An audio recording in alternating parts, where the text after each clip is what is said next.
This is the English 2.0 podcast.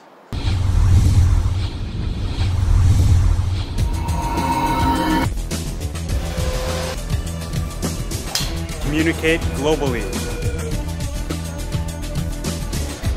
Raise your level.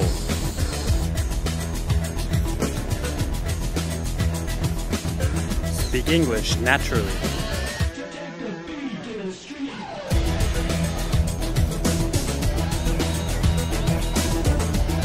Hello and welcome to this episode of the English 2.0 podcast. My name is Al. Thank you for watching today. Today I'm coming to you from the heart of Tokyo. This is the Shinjuku district, and I'm just right in front of, or in back of, the Tokyo Metropolitan Tower, as you can see right behind me. And this is the tallest building in Tokyo, not in Japan. The Landmark Tower in Yokohama is actually the tallest building in Japan. But this is just a nice little spot I found. Not too many people walking by here. And it's a very nice spot at this time in the afternoon. Perfect weather here, very comfortable, not so humid. So if you are not in Tokyo or you're not in Japan, please come and check it out. So for today's main topic, I'm going to talk about 5 natural expressions that are not in your textbook. So please stick around for that one. But as usual, we'll start with a question from Twitter. Alright, today let's start with a question. And this is actually from many of my Twitter followers following a quiz. So let me give you the quiz so that everybody is on the same page. The question was, which is the most unnatural phrase? Okay, so 4 choices. A, I left my office at 8 p.m. I left work at 8 p.m. C, I went out my office at 8 p.m. And D, I went home at 8 p.m. So if you haven't had a chance to try this quiz, you can pause the video and take a moment to answer that. Alright, now the answer to that question is C. I went out my office at 8 p.m. is unnatural. The other 3 are very, very natural phrases. So the question I received from many people was, how about I went out of my office, or I went out from my office at 8 p.m. Is that okay, or is that the reason why it's unnatural? Well, actually, to use the word go or went and office together is not so common unless you are talking about going to the office. So you can say, I will go to the office, or I will go to my office. That's okay. However, when you are leaving, we usually don't use go. So any combination of those words, however grammatically correct, is just not natural. So again, grammatically, you're okay. I went out of my office. Technically, grammatically is okay. However, it is unnatural. Nobody will say that. So that is the answer to the question, which is the most unnatural. C, I went out of my office. So you can say leave the office. You can say leave work. Very natural. And you can say go home. So please practice those. And thanks for the question.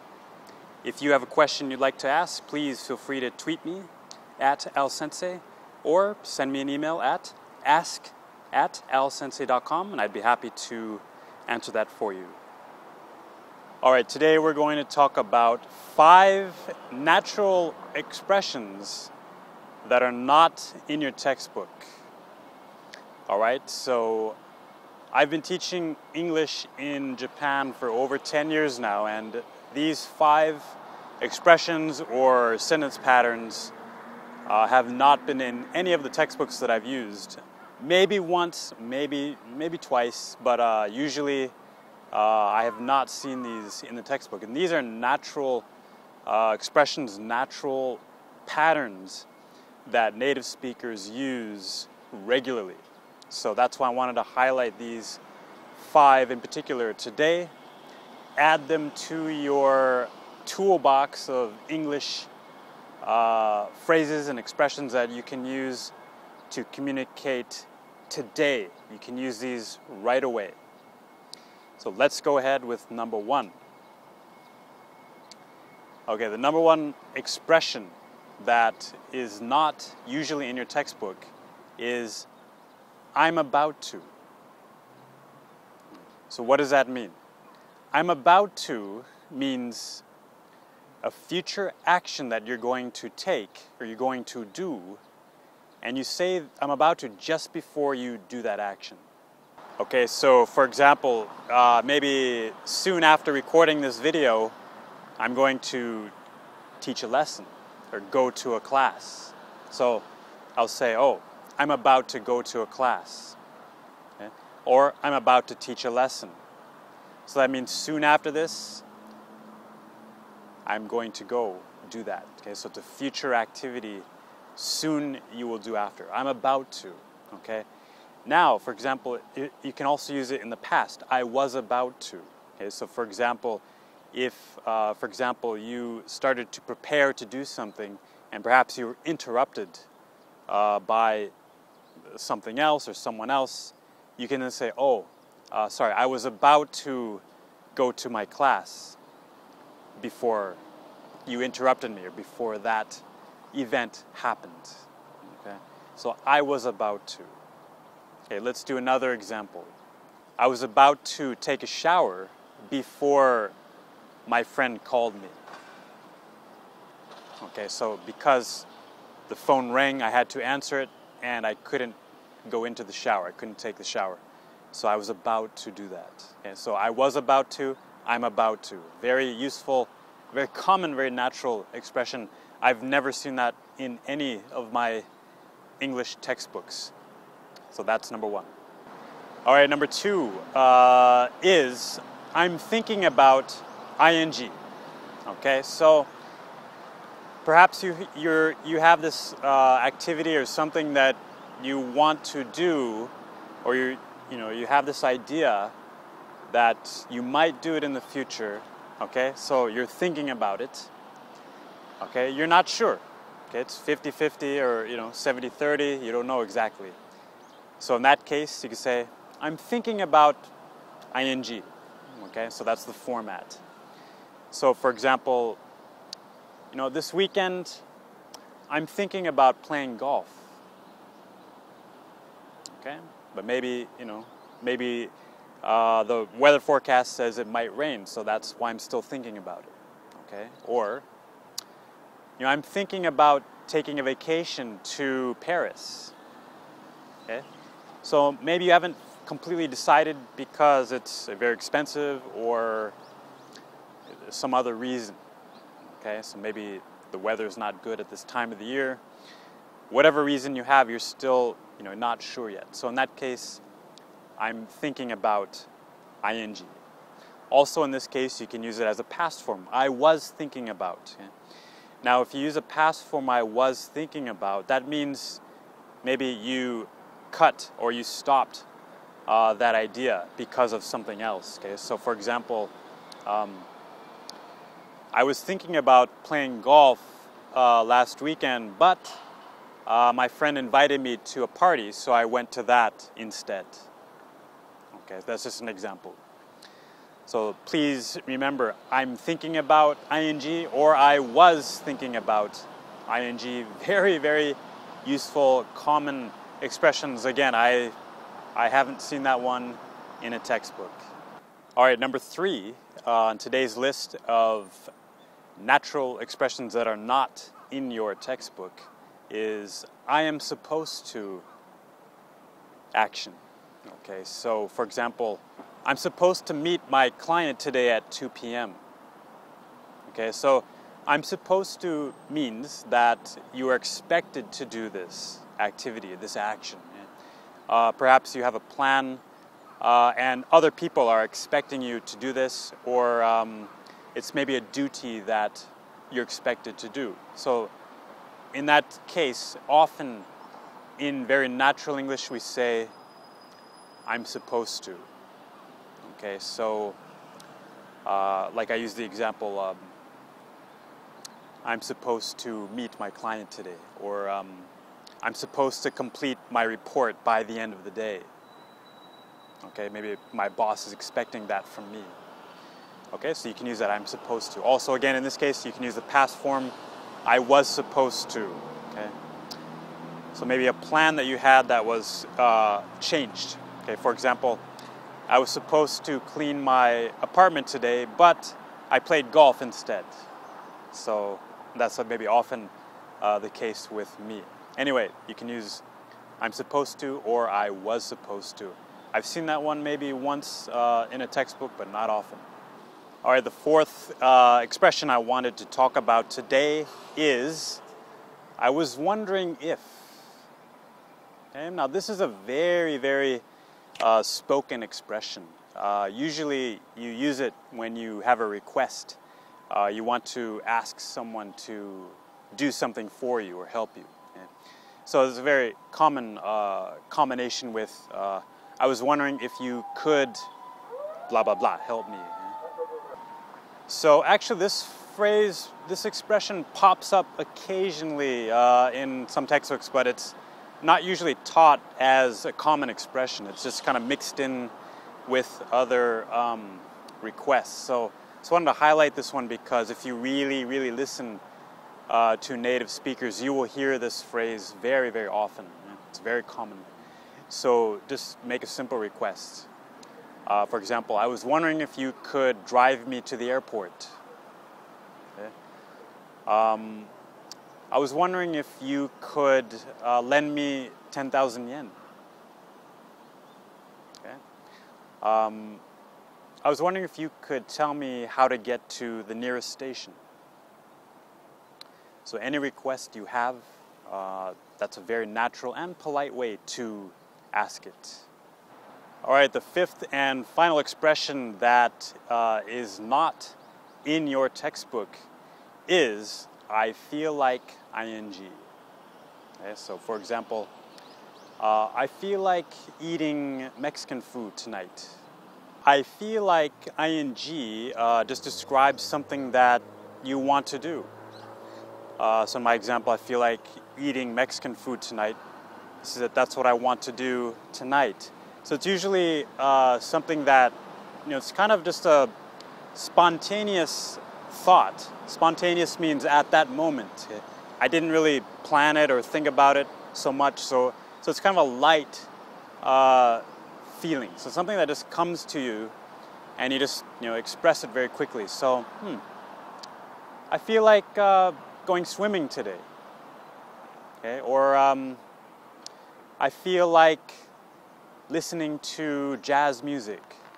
Okay, so just something that happens to you very quickly or suddenly, and you express it. Something that you want to do. Of course, you can also use the negative. I don't feel like. So if somebody asks you, so hey, do you want to go to karaoke today?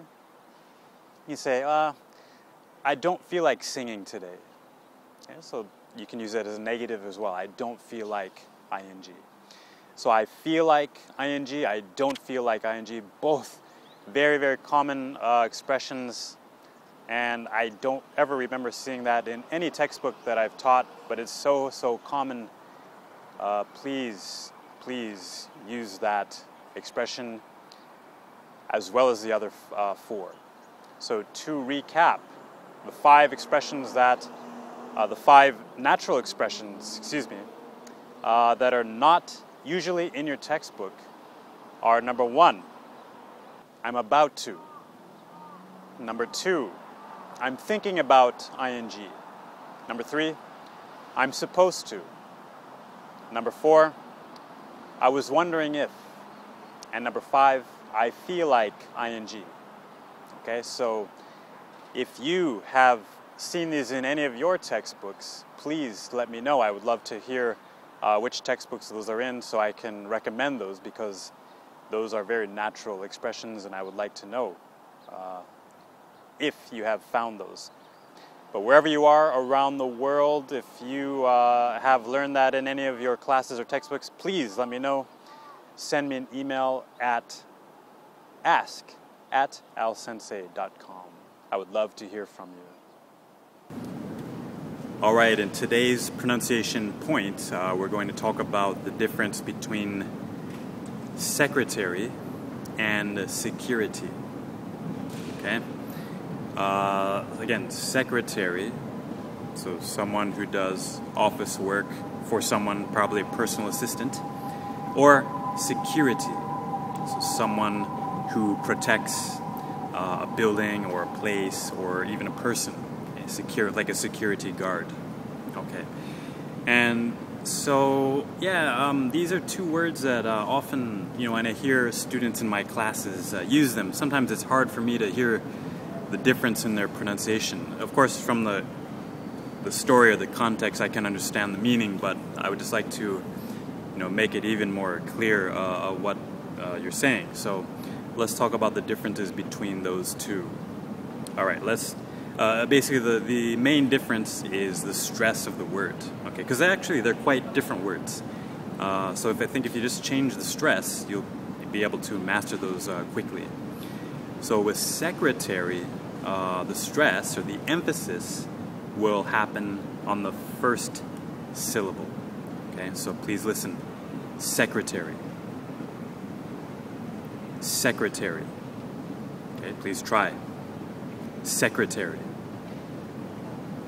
Okay, so hopefully you can hear that emphasis on the first syllable. Syllable means just the section of the word. Okay, so the first section, secretary. Sec. Okay, that's the main stress.